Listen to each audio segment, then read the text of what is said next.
never know if it could change your life. Take a chance, you're neither wrong or right. You never know if you don't roll them dice. You better roll them dice. You never know if it could change your life. Hello, everyone, and welcome back to another episode of Dungeon Master of None. I'm Dungeon Master Rob, and it's just me today because Matt has once again contracted the novel coronavirus. Don't worry, he's fine. In fact, I'm pretty sure that he would like to be recording, but I told him to take the week off so that I could talk about something that I've been wanting to talk about for a while, and because it's relevant and fresh, and that is, of course, Baldur's Gate 3. And the reason why I want to talk about this myself is because Matt's computer cannot run Baldur's Gate 3, and mine can, though just barely. It was real touch and go there with some of the end bosses, but I've finally beaten it, and I had a lot of thoughts, and I wanted to talk about it before people move on to Spider-Man 2 or whatever's next, because I think there's a lot to learn about it, and I think it's very, very interesting, and I think it's a great game. And even if you haven't played it or don't intend to play it, I think there's a lot that you can learn and we can learn about DMing and encounters and D&D 5e. So I'm going to take a little time and a little bonus episode to talk about Baldur's Gate 3. So before I jump in, just know that this is not really a review. I would like to someday, maybe when, I don't know, I'll ship Matt a PS5 or something and get him to play it, or maybe get a guest on to talk about the plot, to talk about the setting, to talk about the game in greater detail. But if you do want a review, there are a lot of people who have done a good job, and you can get better opinions from them. And I'd like to save that for another episode. What this is more of a examination of what it can teach us about designing campaigns and adventures, and what you can take away from it as a GM. So this is going to be mostly spoiler-free. I would say light spoilers. I am not going to talk about the plot in detail or any of the endings, but I will mention some things that will probably be familiar to you or will be obvious if you have been paying attention to the discourse at all. So don't worry if you intend to play this at some point. If you want to go in completely 100% blind, not knowing anything, then I guess you probably shouldn't listen, but I don't think that what I'm going to talk about is going to spoil too much about the game. So, with all of that said, let's hop in to talking about Baldur's Gate 3. So what is Baldur's Gate 3? Well, Baldur's Gate 3 is a video game.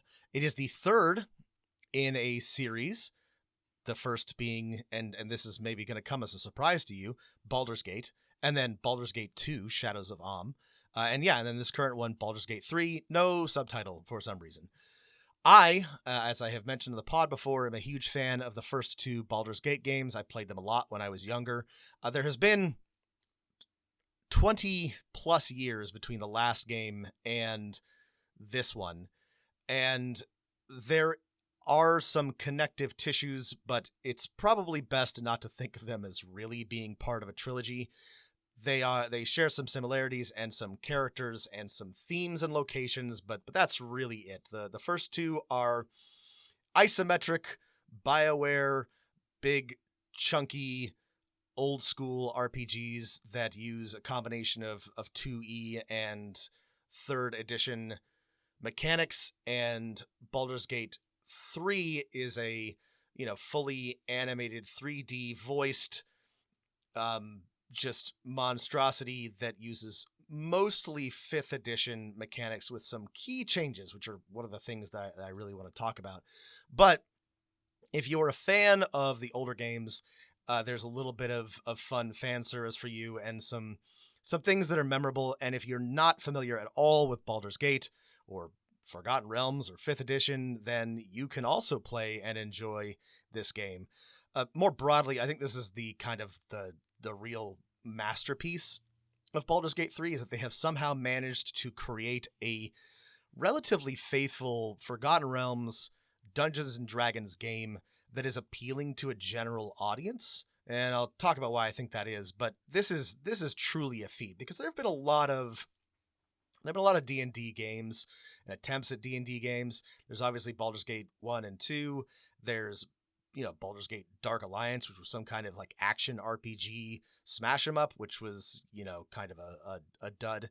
There was Neverwinter Nights and Neverwinter Nights 2, which again were pretty good and relatively popular, but none of them have had the cultural impact, the just phenomenon that is Baldur's Gate 3. It's honestly been kind of bizarre for me to watch, but it's delightful.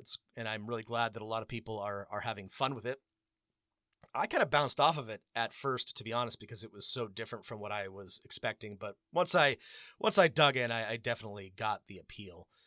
So like I said, it's a video game. It is turn-based. And again, this is a little bit of a surprise to me that it's so popular. I am a huge tactical turn-based video game fan. I love XCOM and all XCOM-like games. The DNA of Baldur's Gate 3 comes from Divinity Original Sin and Divinity Original Sin 2, which are the previous games published by by Larian Studios, creator of Baldur's Gate 3. So that is unsurprising. I think the turn-based combat works really well. I think it's a lot of fun. I am, again, just sort of surprised that other people find it fun. This is, this kind of tactical, gritty stuff is what I love, but it's not exactly the most thrilling video game, action environment. If that's what you're in for, it's not Halo, but people seem to like it. People seem to have adapted pretty well. So yeah, it's I'm shocked and impressed by how well it works. And it's it's a CRPG. You go, you talk to NPCs, you level up, you do adventures, you fight bad guys, bing bang boom. It's, like I said, if you're familiar with the Divinity series, it's like that. If you have played any other CRPGs like Baldur's Gate or Neverwinter Nights or Icewind Dale or any of these, then it's going to be roughly familiar to you, but it's a little, it's kind of unique and different in some very specific ways to all of those games. I think probably the thing that stands out the most, that makes it so unique, is that there are so many NPCs and companions that are fully voiced and by really, really good voice actors, and that the game is so responsive to your choices. There are voice lines for all kinds of insanely niche things depending on your character and your relationships to your companions and the NPCs that you would never expect. They really put a lot of effort into anticipating and planning for and rewarding player choice, which is really, really cool, which is also probably why the game was in development for 6 years, but it really is very impressive to me. So in broad strokes, that's what Baldur's Gate 3 is. It's, if you haven't played it, imagine any tactical CRPG just sort of like taken to 11. And, like I said, this is not a review, but if you want my opinion, it's like a 9 out of 10 game. It's amazing. Maybe 10 out of 10. Really good. One of my favorites of the past 10 years. If you have the means, you should play it. I am distinctly aware that video games cost money, and this one can only be played on a next-gen console or a pretty powerful PC. But if you like D&D at all, if you like 5th edition, if you like fantasy stories, it's a good one, and if you've been thinking about it, definitely pick it up. So that's the broad strokes. So let's jump into sort of the specifics of what you can learn about your setting and about running your games from Baldur's Gate 3. So I do want to kind of pause for a moment on the fact that this is a 5e game set in the Forgotten Realms, which, as I and Matt have mentioned on many occasions, we consider this to be one of the more boring, if not the most boring, setting that you could possibly set a D&D game in. I don't particularly care for Forgotten Realms. I don't think there's a lot to do with it. I think it's kind of weighed down by a bunch of baggage and lore and characters that I don't think are terribly interesting or that encourage good or interesting campaign writing or DMing. That being said, they've really done their best to pull a cool story out of Forgotten Realms, and they've done so by falling back on the old classics, which is bringing in stuff from Planescape and Spelljammer. So mild spoilers, and by mild spoilers, I mean you learn this in like literally the first few seconds of the game, but a huge part of Baldur's Gate 3 involves mind flayers, illithids, and Githyanki as well. One of your first companions is Githyanki, assuming you don't accidentally kill her or miss her. And you and all of your companions are infected with mind flayer tadpoles, which will turn you into an illithid if you do not do something. So this is sort of the driving force of the plot. Pretty good premise, if you ask me. Gets people moving regardless of their motivations. It's a little bit ticking clock, kind of discourages exploration and wandering, which I tend to like. But there's, without getting into too much detail, there's enough reasoning to allow you to take your time with the story if you're paying attention.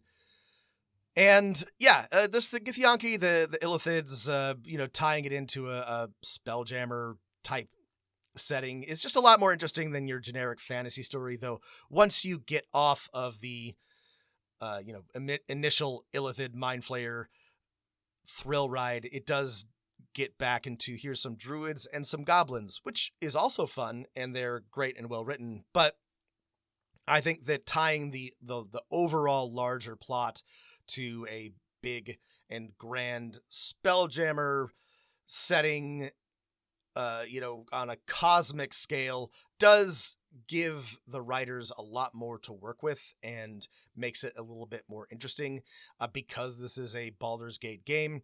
Without giving too much away, that there's also ties to the gods and the time of troubles and various questions of deities and mortality and the legacy of Baal and all of that, which is really, really well done for the most part.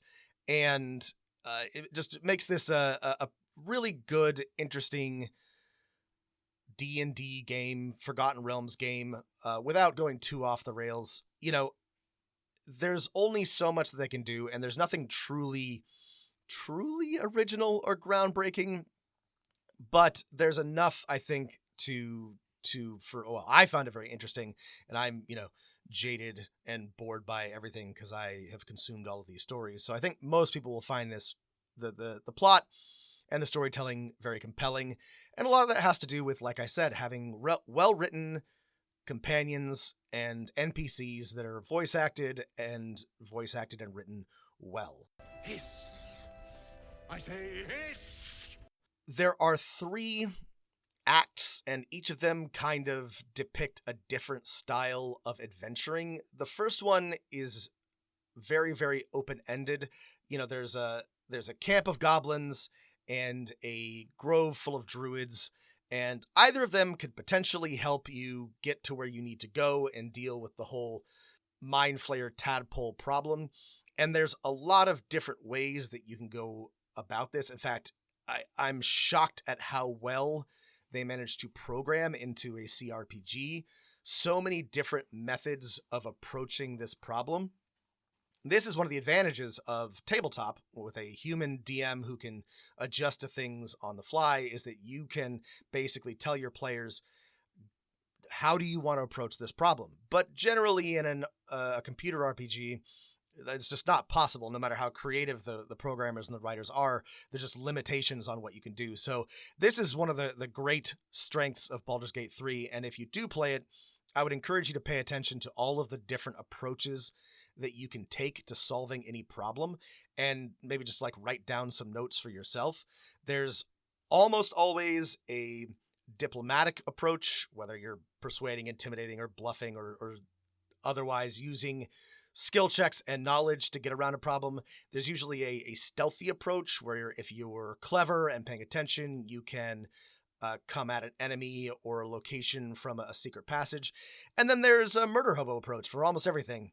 You can just smash your way through just about every problem without any sort of regard for subtlety or stealth, and that's fun. All three of these are viable, and I think that giving your players that level of freedom at the very minimum is a great thing to get in the habit of doing. And I was just delighted and inspired as I was playing this game to see how well they had done that. It made me, take a bunch of notes about different approaches to problems that I was going to present my players with when they came upon them. We've talked before about, a triad or having three different approaches. And I think having a social, a stealth or subtlety approach, and a just brute force approach, these are broad strokes, and you probably want to dig in a little deeper than that when you're, putting together options or sketching out options for how your players might approach a problem. But if nothing else, I think it's a great way to think about, here's the minimum of options that I want to prepare for as a DM when my players are approaching a problem. So I found that really, really helpful in thinking about my campaign and encounter design and thinking about my NPCs, and just when I'm doing my sort of node-based or, bullet point planning for my GM sessions. I just thought it was really, really got my wheels a turning. I like that a lot. Funny aside about to me, it's funny. Maybe not funny to you. We'll find out. About the Illithids and the Githyanki is that both Neverwinter Nights 2 and Baldur's Gate 2 include Mind Flayers and either Githyanki or Githzerai as a key plot element, if not like the main plot element. And I think that's just because they're more interesting than a lot of what else is going on in Forgotten Realms. And that if you're trying to tell an interesting and unique story, you kind of got to lean on some kind of Spelljammer, Planescape, planar stuff. You just got to get creative, because everything else is just, angels and demons or gods and regular fantasy nonsense. But if you want to get weird with it, you really got to look to that, early Fiend Folio stuff. So a bit of an aside about the characters, maybe not an aside, a whole chunk. So I'm not super clear on this, and I think this is just how Larian designs their games, but each of your main companions, and there's, about a half dozen of them and some bonus companions, can also be a origin character, so you can play as them, which means that they all literally have main character syndrome, in that they all have something, like none of them are just some guy. Everybody has something like really special about them. One of them has a infernal machine for a heart. One of them has a very powerful demon as a patron, and is a famous do-gooder and hero in the Sword Coast. One of them was literally a chosen of Mystra, etc., so on and so forth. This got a little annoying to me, to be honest. It was, I was just trying to play a RPG, and all of my companions had just so much going on. But you get used to it, and it's a lot of fun, and I think it provides potential for people who are not sure, don't have like a character concept in mind when they're approaching the game.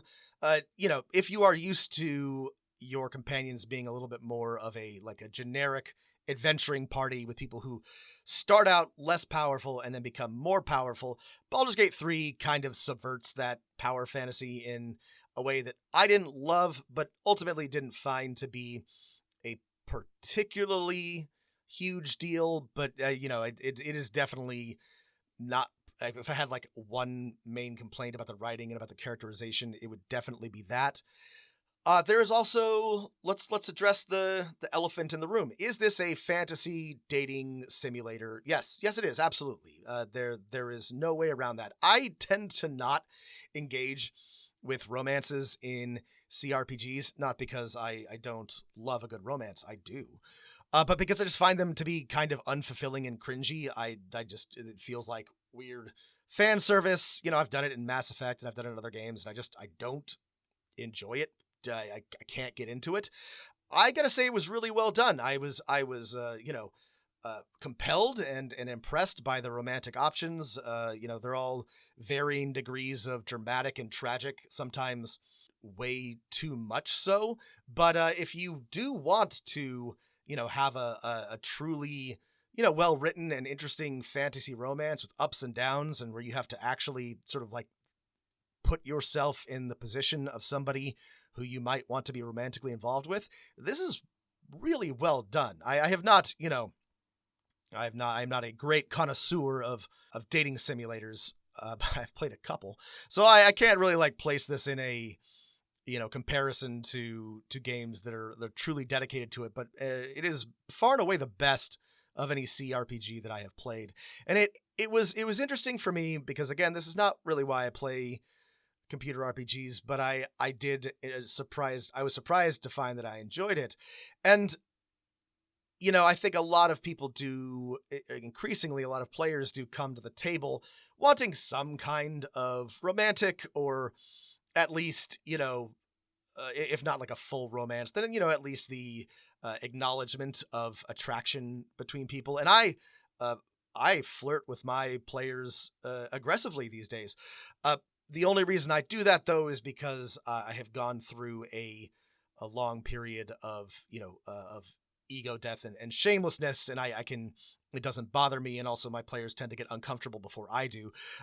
I do think that it is relatively difficult to pull off a real, like, full romance, like, at your table, unless you have trained actors.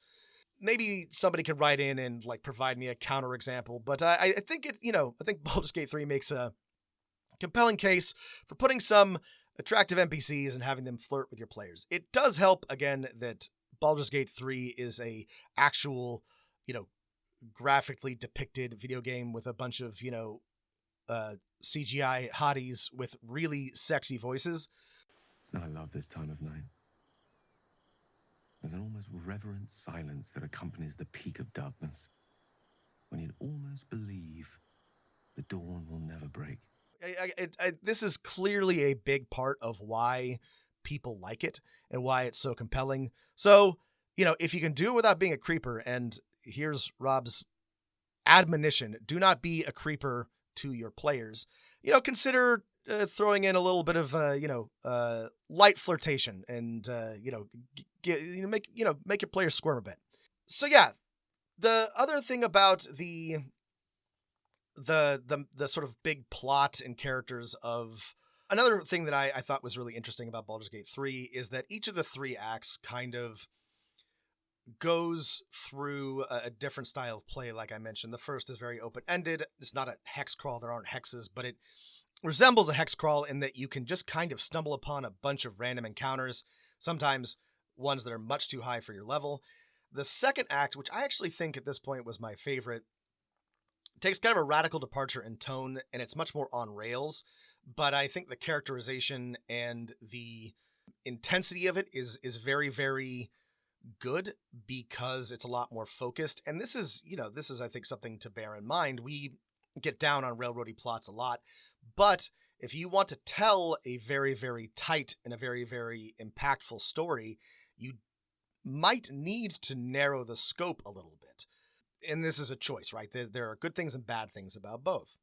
And then the third act opens up again, except this time, instead of sort of a wilderness area, it's in a city, and you're exploring, spoilers, you got it, Baldur's Gate. And there's a lot to like about this, and there's a lot to like about each section, and there's a lot that you might not like. The first act can get a little meandery, and it can be kind of long. And again, the second act is a little railroady, and the third act is just kind of overwhelming because there's just so much going on in the city. But I think that it's really cool to look at each of these acts as a different type of adventure. And I think there's a lot to be learned from how, approach it. If you're playing this, approach it as think about both you're a player, but also you're a GM trying to learn from it, and think about the choices that you're presented with, the quests that you have available to you, sort of where they are, just both temporally, like when you approach them as time goes on, and also geographically, like where they are on the map. I think these are really, really interesting things to think about.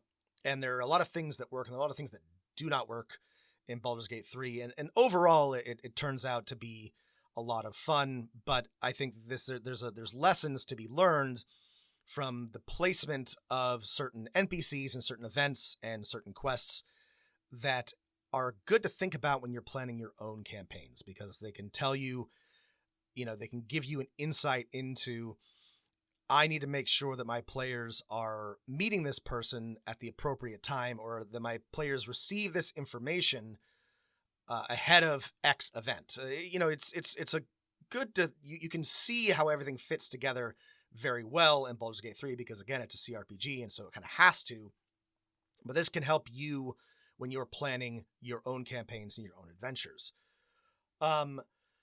So I have spent almost 30 minutes talking about just the broad strokes of the plot, but I actually really want to talk about some of the mechanics, because I think this is really, really interesting, and maybe the most interesting thing that Larian did when it was designing and creating this game, and it was also unexpected to me and very surprising. And so there's a few mechanical changes that I think are truly fascinating, and whether or not these are something that you can borrow or that you can adapt for your game is going to be something, it's going to be a bigger question, but I think that it's really, really interesting. So there's two right off the bat big changes that maybe don't seem huge, but I think are just sort of like groundbreaking. And that's that shove, sort of like the push, or I don't know, bull rush action, and jump are bonus actions that anybody can do. And shove is a basic athletics check, and jump is also a basic athletics check. So again, this does not sound like a huge deal, but it is a game changer. It makes strength much more appealing as a stat. A big issue with 5e is that dex, especially since it's so easy to get dex to damage, is just better because it adds to armor class, it adds to initiative, it affects more skills. But being able to shove somebody, and this is especially important in Baldur's Gate 3 for reasons I'll talk about in a little bit more detail in a second, but because there's environmental effects, elevation, and just a bunch of pits that you can shove people into. And being able to jump, and I would say that probably the distances on jump need to be adjusted a little bit, because even a very vaguely strong character can do just a superhero jump across the battlefield pretty early on. But even if that's not the case, it opens up a ton of opportunities, again, especially if there's elevation in the encounter, for your marshals especially to move around with their bonus action. It still provokes an attack of opportunity, so they can't just jump out of combat, but it makes jumping into combat, it makes reaching casters and ranged characters a lot easier. I am positive that these are deeply unbalanced changes that could be abused and would be abused by most tabletop players, but I loved them, and I thought they opened up a ton of awesome opportunities, especially for marshals, who, as I have often said, feel kind of, shafted in 5e and in a lot of D&D editions. And I would absolutely implement these in my 5e games. I would want to run it by my players first, but I think these are cool changes. Shove less so than jump. The shoving gets kind of annoying, but I even so, I think that maybe with some mild tweaks, I think that both of these things are awesome, and add a bunch of depth to the game. There is a problem with them, which I'll come to at the end, but I think this was a really clever thing that Larian did, and I think it makes their encounters way more interesting from the get-go, because as we're all aware, early D&D encounters are, especially for marshals, I run up and attack. And still, most of the time, what you're going to want to do as a marshal is run up and attack, but this gives you something to do with your bonus action that is interesting and tactical right out of the gate. I think this is a really, really cool change. I think that it is worth experimenting with. I don't have any hope that Wizards would implement something like this. I know they experimented. I know that one D&D has sort of like touched on some changes like this. We'll see what happens, but I think this has potential, and yeah, I think that it was a really, really clever and interesting change for Larian. There's some changes to spells. The game caps out at 12, and it leaves out a lot of game breaking spells. It keeps haste in, and haste is more powerful than ever. It grants like a full extra action. Quicken is also more powerful than ever. It does not have the same limitations on needing to cast a cantrip or whatever. These are game breaking, but this game is very challenging for somebody who doesn't know anything about D&D, and very easy to break if you are willing to abuse the game. I mean, it's easy to break if you don't care at all about verisimilitude, and you can just drop a bunch of explosive barrels next to non-aggroed NPCs. So I don't think it's a particularly big deal that it's broken, but if you want to abuse the mechanics, some of the changes they made to spells are questionable. There's also a lot of, and this is fun for a CRPG, but a nightmare, I think, for any DM to adjudicate, but there's environmental effects. So you can apply the wet condition to anything, to enemies, and they take double damage from electricity and from cold. And there's a couple of other things like this. There's acid and poison that stays on the ground, fire as well. You can dip your weapons in it.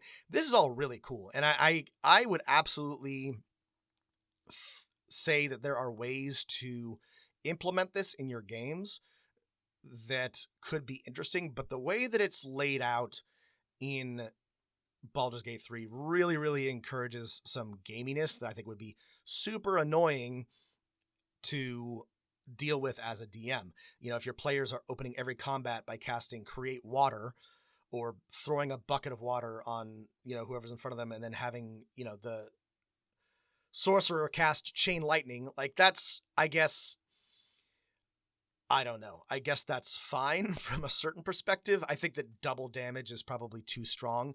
You could maybe experiment with like 1.5, maybe make it a little bit harder to apply the wet condition. But again, this is starting to get pretty complicated. There's also some cool riders and bonuses and malices that Larian has invented for the game. Things like lightning charges which stack up, heat charges which stack up, radiant orbs, all of these things. I do not think these are balanced, but there's a lot of really cool magic items that sort of synergize well, and I do love synergies. And if you're playing Baldur's Gate 3, I would and want to come up with some cool magic items, I would definitely take some notes on some of these. Each of their advantages and disadvantages are possible because it's easy to do a bunch of extra calculations in a CRPG. They would be more annoying in a TTRPG where you have to roll a bunch of dice yourself, or you have to do the calculations yourself. D&D 5e has explicitly gotten away from +1, +2, -1, -2 bonuses and malices.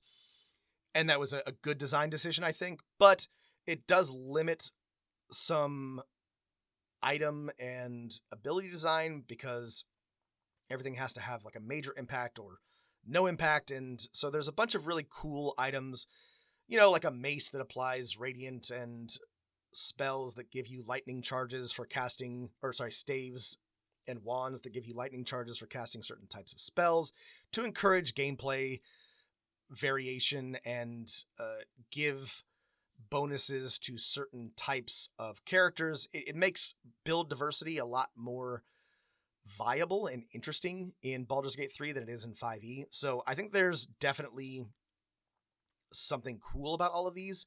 I only hesitate to recommend any of this because it would be it is already abusable. Just go and read any of the build guides on Baldur's Gate 3, but it would be it would be eminently abusable by most tabletop players who are laser focused on getting these kinds of advantages and breaking the game. The other problem with a lot of the mechanical changes that I have mentioned is that it makes the bonus action economy much, much more difficult if you are a class or a character that needs those bonus actions.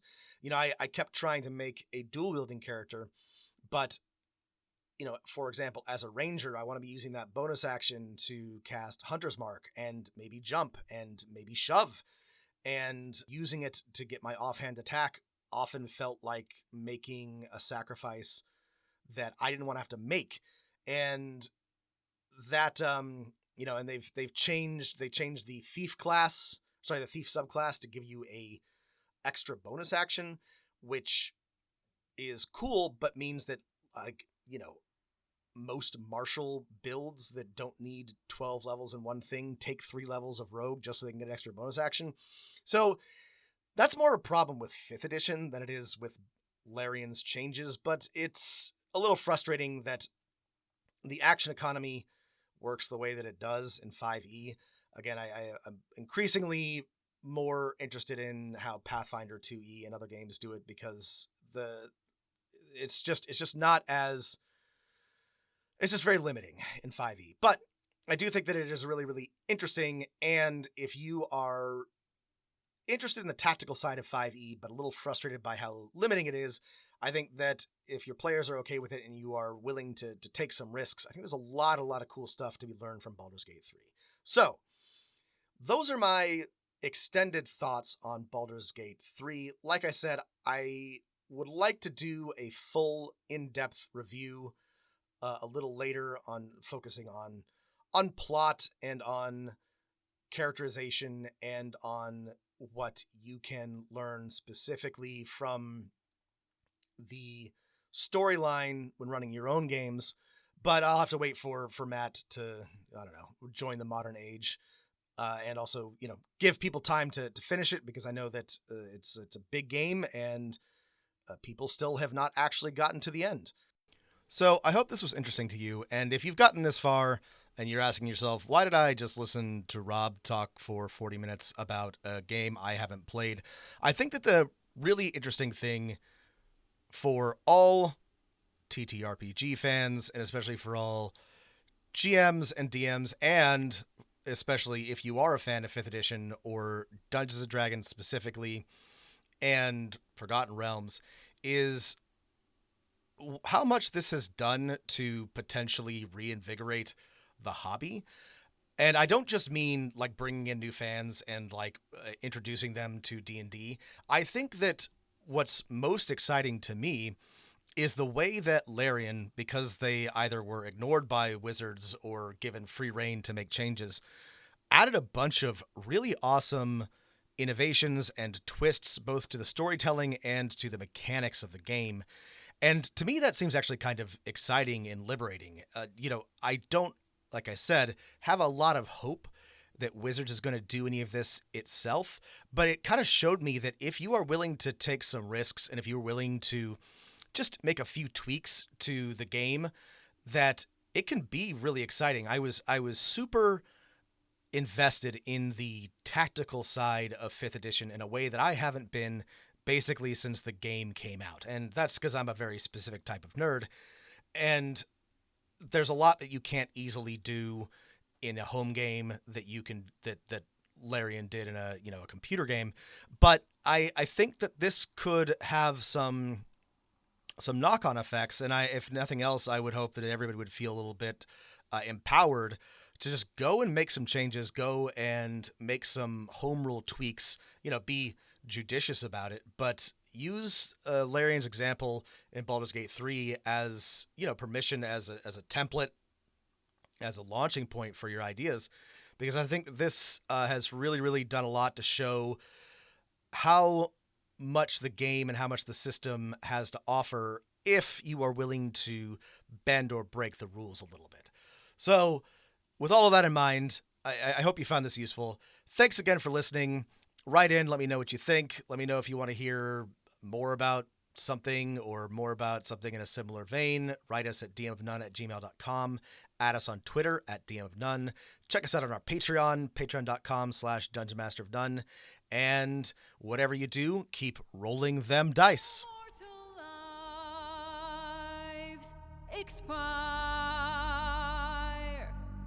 Souls go to their doom.